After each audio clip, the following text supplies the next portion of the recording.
Hello everyone, मैं निशा व्यास आप लोगों के सामने फिर से उपस्थित हूँ हिंदी व्याकरण का एक नया टॉपिक लेकर। आज का हमारा टॉपिक है सर्वनाम। हिंदी व्याकरण एक ऐसा विषय है जो सामान्य रूप से जनरल हिंदी के रूप में हर गवर्नमेंट एग्जाम में पूछे जाते हैं, चाहे वो आरपीएससी का कोई एग्जाम हो, चाहे वो एसआई का एग्जाम हो और चाहे वो आरएसएसएमपी के द्वारा करवाया गया कोई भी एग्जाम हो, चाहे वो स्टेनो से लेकर हर आईडीसी तक के अंदर जनरल हिंदी का जो टॉपिक है वो पूछे ही जाते हैं, जिसमें संज्ञा, सर्वनाम, कारक, संधि, समास, ये सारे टॉपिक सामान्य रूप से पूछे जाते हैं। उसी श्रृंखला में आज हमारा नया टॉपिक शुरू कर रहे हैं हम सर्वनाम। हमने संज्ञा समझी थी और संज्ञा के अंदर मैंने आपको बताया था कि कोई भी नाम संज्ञा है। अब नाम किसी का भी हो सकता है, किसी व्यक्ति का हो सकता है, किसी जानवर का हो सकता है, किसी वस्तु का हो सकता है, किसी स्थान का हो सकता है। तो किसी भी व्यक्ति, वस्तु, स्थान तथा भाव के नाम को संज्ञा कहते हैं। ये हमने वेरियस एग्जाम्पल के द्वारा समझा था। आज इस कक्षा में हम सर्वनाम समझ रहे हैं जो उससे पूरी तरीके से रिलेट है, क्योंकि सर्वनाम शब्द वे ही शब्द होते हैं जो संज्ञा की जगह इस्तेमाल किए जाते हैं। कैसे? उदाहरण देखिए, रानी लक्ष्मीबाई झांसी की रानी थी। रानी लक्ष्मीबाई बहुत ही साहसी थी। रानी लक्ष्मीबाई ने अंग्रेजों से युद्ध लड़ा।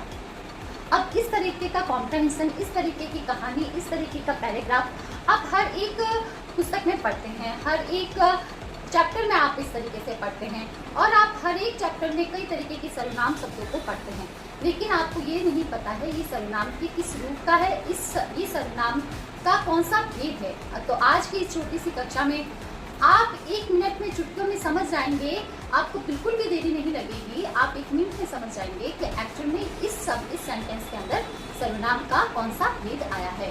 तो देखिए, रानी लक्ष्मीबाई झांसी की रानी थी। रानी लक्ष्मीबाई बहुत साहसी थी। बार बार इसमें रानी लक्ष्मीबाई आ रही है, तो सर्वनाम शब्दों का प्रयोग इस रूप में भी किया जाता है कि ये भाषा में सौंदर्य लाते हैं। ये भाषा में सौंदर्य कैसे लाते हैं? तो सर्वनाम शब्दों का प्रयोग इस रूप में भी हो जाता है कि ये संज्ञा शब्दों की आवृत्ति को भी रोकते हैं। कैसे? अब यहाँ पर हम लिखते हैं रानी लक्ष्मीबाई बहुत साहसी थी। अब इसकी जगह हम लिखते हैं वह बहुत साहसी थी। रानी लक्ष्मीबाई ने अंग्रेजों से युद्ध लड़ा। अब रानी लक्ष्मीबाई और ने इसके साथ उसने अंग्रेजों से युद्ध लड़ा। यहाँ पर देखिए, हमने रानी लक्ष्मीबाई की संज्ञा शब्द की जगह वह, उसने, उस, ये जो भी इस्तेमाल कर रहे हैं, ये सारे शब्द क्या कहलाएंगे? सर्वनाम शब्द कहलाएंगे। तो सर्वनाम की परिभाषा क्या हो जाएगी? संज्ञा शब्दों की जगह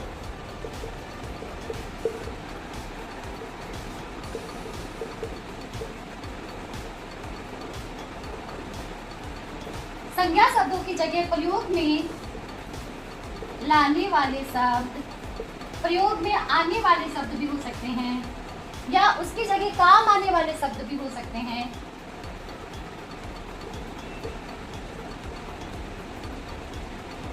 सर्वनाम शब्द कहलाते हैं। जैसे वह, यह, मैं, तुम। सर्वनाम, इसका शाब्दिक अर्थ क्या हुआ? सबका नाम। सर्वनाम, इसका शाब्दिक अर्थ क्या हुआ? सबका नाम। मीन्स अगर मैं किसी सेंटेंस के लिए अपना परिचय देती हूँ, मैं निशा व्यास, मेरा नाम ये, मेरा काम ये, मैं इस तरीके से अगर आप अपना परिचय दोगे तो आप इस शब्द मैं ही इस्तेमाल करोगे। मैं राहुल, मेरा ये, मेरा वो। आप अगर कोई भी तरीके से बोलोगे हम ये, हम, हमारा ये, तो हम, मैं, तुम, मैंने, अगर यहाँ पर मैं कहती हूँ कि तुम हिंदी पढ़ते हो, तुम संस्कृत पढ़ते हो, तुम अंग्रेजी पढ़ते हो, मैंने इसके लिए भी तुम बोला, उसके लिए भी तुम बोला, उसके लिए भी तुम बोला, मैंने सबके लिए तुम बोला, तो तुम क्या हो गया? सबका नाम हो गया। तो सर्वनाम का शाब्दिक रूप हुआ सबका नाम। ऐसे शब्द, ऐसे नाम जो सबके लिए समान रूप से प्रयोग में लाए जाते हैं। अब यहाँ पर देखिए, हमने वेरियस एग्जाम्पल के द्वारा समझ लिया कि सर्वनाम शब्द होते क्या है और इनका उपयोग वाक्यों में किस तरीके से होता है और रोज हम अपने सेंटेंस में सर्वनाम शब्द बोलते हैं। अब प्रश्न कहाँ से बनता है कि एक सेंटेंस दे दिया और आपसे पूछा गया कि इसमें कौन सा सर्वनाम है, पुरुषवाचक, निश्चयवाचक, अनिश्चयवाचक, संबंधवाचक, संकेतवाचक, कौन सा? वहां पर आपको आइडेंटिफाई कैसे करना है? सर्वनाम का भेद पहचानिए आप मात्र 1 मिनट में। कैसे पहचानोगे? आगे देखते हैं। आप छोटे नोट्स बनाइए, रफ कॉपी अपने पास रखिए और इनके आप छोटे छोटे नोट्स बनाते चलिए, ताकि आगामी आने वाली कोई भी परीक्षा हो उसमें आपकी तैयारी पक्की हो जाएगी।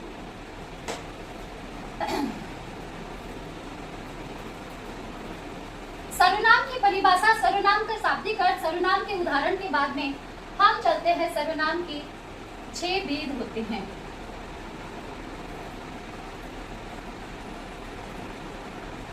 सर्वनाम की 6 भेद होती हैं। कौन कौन से? पुरुषवाचक सर्वनाम, निश्चयवाचक सर्वनाम,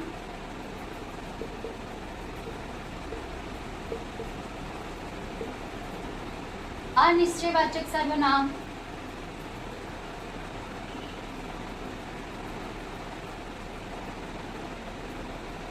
और यहाँ पर आ जाएगा प्रश्नवाचक सर्वनाम, संबंधवाचक सर्वनाम और निजवाचक सर्वनाम।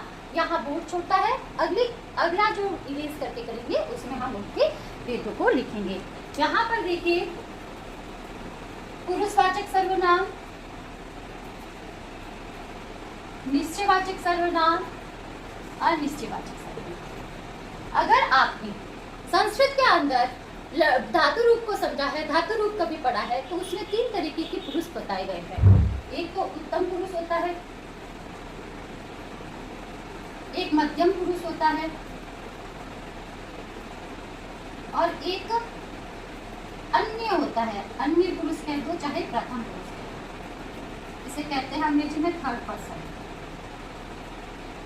उत्तम पुरुष जो होता है, अब देखिए कोई भी हम वाक्य बोलते हैं उसमें एक बोलने वाला होता है, एक सुनने वाला होता है, और एक किसी और की बात की जा रही है वो पद होते हैं। अब यहाँ पर उत्तम पुरुष हमेशा बोलने वाले होते हैं। बोलने वाला जैसे मैं, मेरा, हम, हमारा, हम सबका।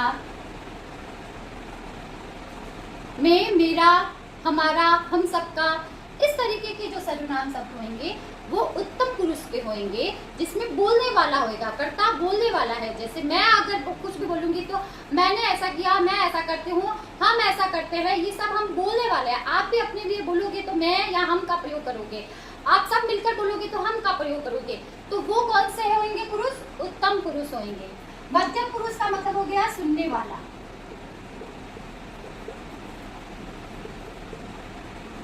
मध्यम पुरुष का मतलब हो गया सुनने वाला। सुनने वाला कौन हो सकता है? सुनने वाला होएगा तुम, तुम्हारा। अब तुमको अगर रेस्पेक्टफुली बोले तो आप, आपका भी हो सकता है, तुम सबका। ये हो गई मध्यम पुरुष। अब देखो अन्य पुरुष के अंदर, अब ये अगर मध्यम पुरुष में हम अगर कहेंगे कि तुम पढ़ो, तुम खेलो, तुम जाओ, तुम ऐसा करो, आप सभी ने लंच कर लिया क्या, मैं ऐसा बोलूंगी, मैं बोलूंगी, ये तो बोलने वाला उत्तम पुरुष। और जो सुनने वाला होएगा आप सब, आप है मध्यम पुरुष। और अन्य पुरुष थर्ड पर्सन कौन सा होएगा? जैसे मैं पूछती हूँ, मैंने आज की उपस्थिति ले ली है, आपने उपस्थिति दर्ज कराई, क्या आज वह नहीं आई? अंजलि आज नहीं आई, क्या आज वह अनुपस्थित है? तो इस प्रकार से ये जो सेंटेंस हुआ वो क्या हो गया आपका? अन्य पुरुष। अन्य पुरुष का मतलब हो गया जो बोलने वाला, सुनने वाला किसी और की बात करे, किसी अन्य की बात करे। जैसे हम कहते हैं ना, वह आज नहीं आई, यह तुम्हारा है, यह क्या है, वह तुम्हारा है, यह वह, ये वे सब, आप सब। तो इस प्रकार से ये सब कौन से होंगे? अन्य पुरुष होंगे, जो सुनने वाले होंगे पुरुष। तो जो सर्वनाम शब्द है, यहाँ पर एक उदाहरण देखिए। अब देखिए निश्चयवाचक सर्वनाम शब्द, वे शब्द होते हैं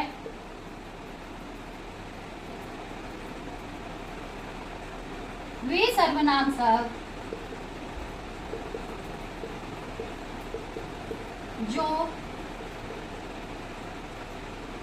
निश्चय अर्थ देते हैं। निश्चय अर्थ का बोध कराते हैं।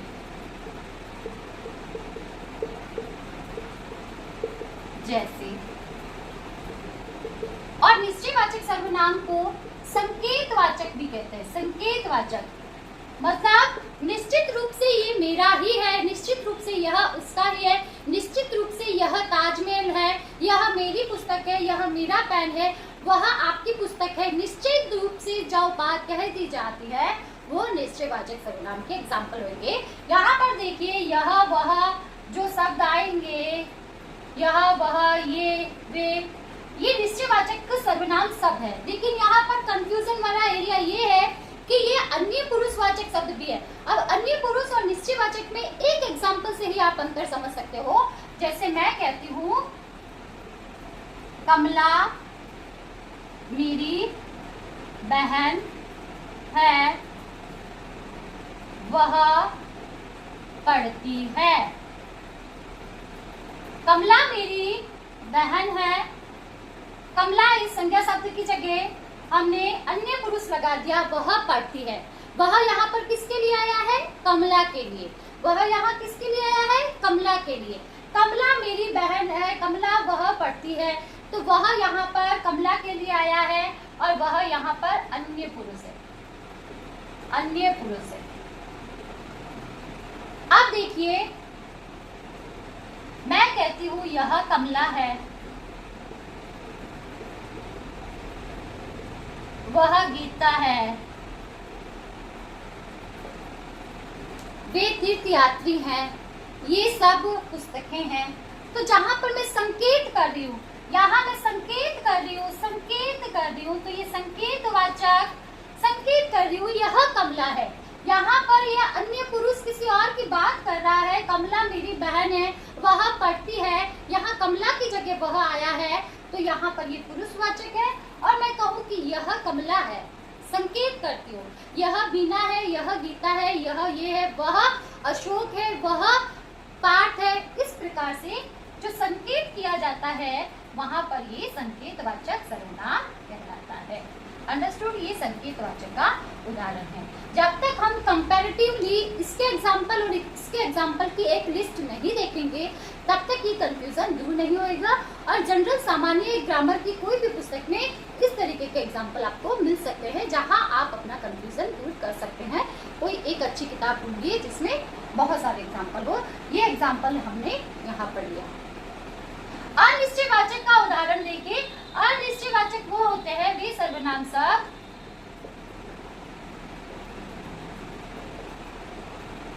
जिससे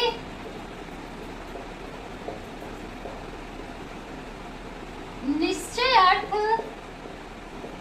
नहीं निकलता, निश्चय अर्थ नहीं निकलता है।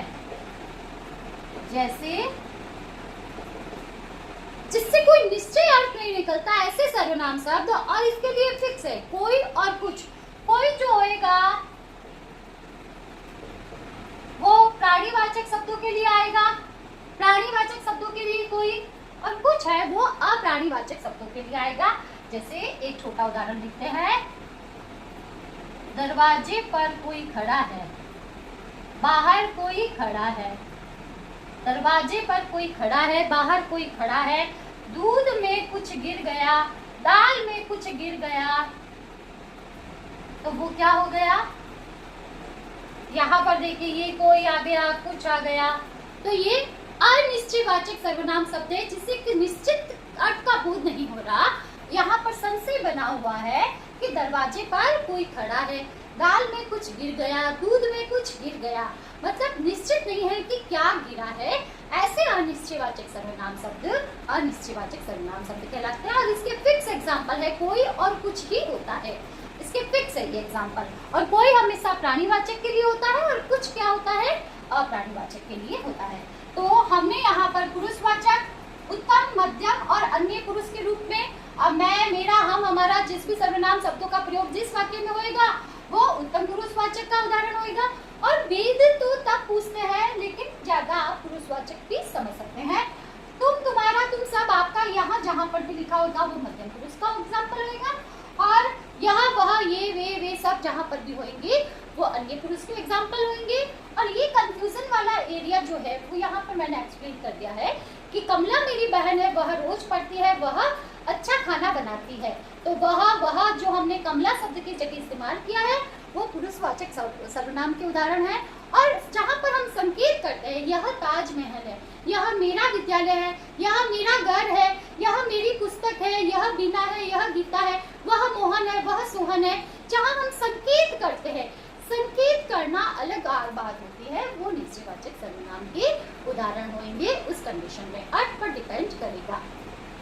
अनिश्चय में कोई निश्चय नहीं होगा, कोई और कुछ का उदाहरण होगा। तो इस प्रकार से यहाँ पर हमने सर्वनाम के 3 भेद देखे और अन्य 3 भेदों को आगे चलते हैं। अन्य 3 भेद हो गए आपके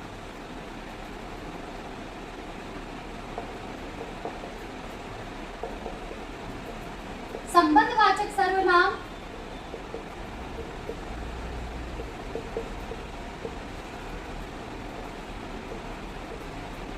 प्रश्नवाचक सर्वनाम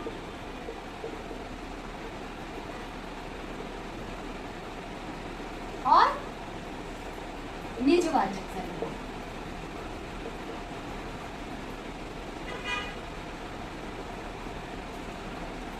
यहाँ पर देखिए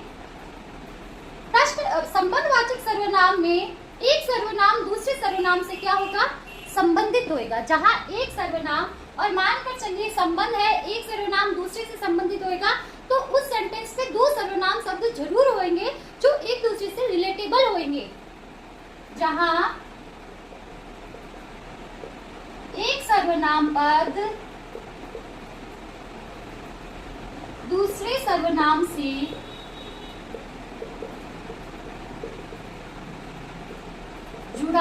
जुड़े या संबंधित होते हैं। जैसे देखिए, जो पढ़ेगा सो पास होएगा,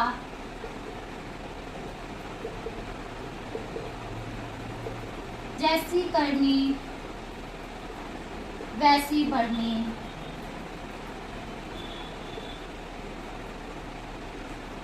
है ना। तो जहां पर देखिए जो पढ़ेगा वो पास होएगा, जिसकी लाठी उसकी भैंस, जैसी करनी वैसी बढ़नी, है ना। जिसकी लाठी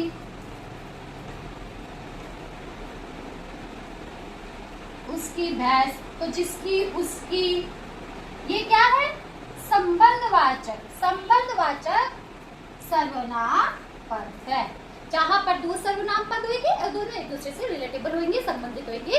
जैसे जो पढ़ेगा वो पास होएगा, जो करेगा वो बढ़ेगा, जैसी करनी वैसी बढ़नी, जिसकी लाठी उसकी भैंस। आगे चलते हैं प्रश्नवाचक सर्वनाम। तो ऐसे सर्वनाम शब्द जिनसे किसी प्रश्न का होना बोध होते हैं।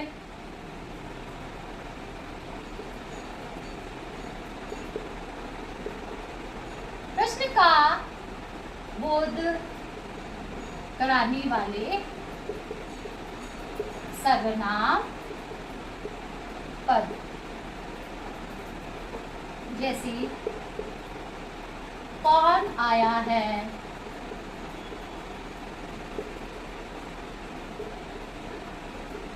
किसकी किताब है। जहां पर आपको पीछे ये प्रश्न दिख जाए, आगे कौन दिख जाए, आपसे एग्जाम्पल पूछा जाए कि निम्नलिखित में से कौन सा एग्जाम्पल है, किसका उदाहरण है, कौन सा सर्वनाम का भेद है, तो निश्चित रूप से जहां पर पीछे प्रश्नवाचक चिन्ह है आप उस तरफ, उस ऑप्शन की ओर जा सकते हो कि जहां पर प्रश्नवाचक चिन्ह होएगा वो प्रश्नवाचक सर्वनाम का उदाहरण है। वहां पर कौन, किसकी, क्या, किसके लिए, इस प्रकार के एग्जाम्पल हो सकते हैं। और कौन, क्या, किसके, किसके लिए, ये शब्द कारक चिन्हों के अनुसार ही होते हैं। जैसे राम के लिए धन, तो किसके लिए धन, तो यहाँ पर वो ही विभक्ति चिन्ह हमने वापस से इस्तेमाल किए हैं। तो कारक विभक्ति चिन्हों का इस रूप में भी सीधे रूप से उपयोग में लिए जाते हैं। निजवाचक सर्वनाम में कर्ता जिन सर्वनाम पदों का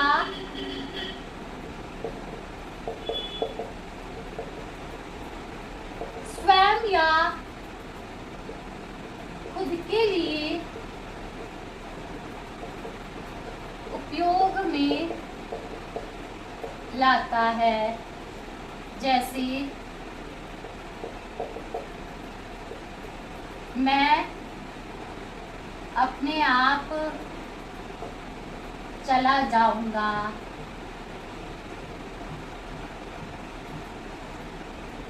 वह अपना काम स्वयं करेगा। तो देखिए, अपने आप, स्वयं, स्वयं, खुद, अपने आप, ऐसे सर्वनाम शब्द जो कर्ता स्वयं अपने लिए इस्तेमाल करता है, जैसे मैं अपना काम स्वयं करता हूँ, वह अपना काम स्वयं करेगा। जैसे हम बोलते हैं खुद अपने आप कर लूंगा, मैं खुद कर लूंगा, तो खुद, स्वयं, अपने आप, ये निजवाचक सर्वनाम है। निज का मतलब होता है अपना, निज का मतलब अपना, जो कर्ता स्वयं अपने के लिए इस्तेमाल करता है जिन सर्वनाम शब्दों को, वो निजवाचक सर्वनाम शब्द कहलाते हैं। तो इस प्रकार से हमने यहाँ पर सर्वनाम के 6 भेद देखे और इन सर्वनाम के 6 भेदों को कारक चिन्हों के अनुसार देखना चाहिए। कारक चिन्ह कौन से? कर्ता ने, कर्म को, कर्म से, संप्रदान के लिए, जैसे कि मैं लिखूं राम ने रोटी खाई। अब इसके लिए अगर मैं इस्तेमाल करूं सर्वनाम पद, तो क्या होगा? सीता ने रोटी बनाई। अब देखिए, राम ने जो कारक विभक्ति चिन्ह है उसके साथ आ गई, जैसे उसने रोटी खाई, उसने रोटी बनाई। तो कारक विभक्ति चिन्हों का उसके साथ प्रयोग में आ जाता है और इसमें लिंग आदि वचन आदि का कोई फर्क नहीं पड़ता। तो इस प्रकार से सर्वनाम का मतलब हो गया सबका नाम, ऐसे नाम जो मैं भी अपने लिए इस्तेमाल करती हूँ, आप भी करते हैं, पूरा जगत मैं को मैं कह रहा है, तुमको तुम कह रहा है, उसके लिए भी तुम इस्तेमाल हो रहा है, उसके लिए भी तुम इस्तेमाल हो रहा है, अपने लिए आप, मैं भी इस्तेमाल कर रही हूँ, वो भी कर रहा है, वो भी कर रहा है। मैं निश्चित रूप से बताने के लिए यह वह इंगित करती हूँ, आप सब भी यह वह इन शब्दों का ही इस्तेमाल करते हैं। तो सबका नाम, सर्वनाम, इस टॉपिक को मैंने सबसे सरल भाषा में यहाँ पर एक्सप्लेन करने का पूरा प्रयास किया है। अगर आपको ये 2 मिनट के लिए भी समझ आया है, अगर आप इस क्लास से थोड़ा भी लाभान्वित हुए हैं, तो वीडियो को लाइक करें और चैनल को सब्सक्राइब जरूर करें। जैसा कि हर कोई वीडियो मेकर कहता है, हर एक क्रिएटर ये बात कहता है, तो मेरी भी ये थोड़ी सी आपसे गुजारिश है, अगर आप इस तरह का काम करेंगे तो मुझे भी आगे मोटिवेशन मिलता रहेगा। और जो नॉलेज मेरे पास है, इतने सालों की पढ़ाई, अध्यापन करने के बाद में, अध्ययन अध्यापन का काम करवाने के बाद में, मैं पहली बार यूट्यूब पर आई हूँ सिर्फ इसलिए कि मैं आप लोगों के लिए कुछ कर सकूँ, जो मेरा नॉलेज है मैं आप लोगों तक प्रेषित कर सकूँ। शुभकामनाओं के साथ, जय हिंद।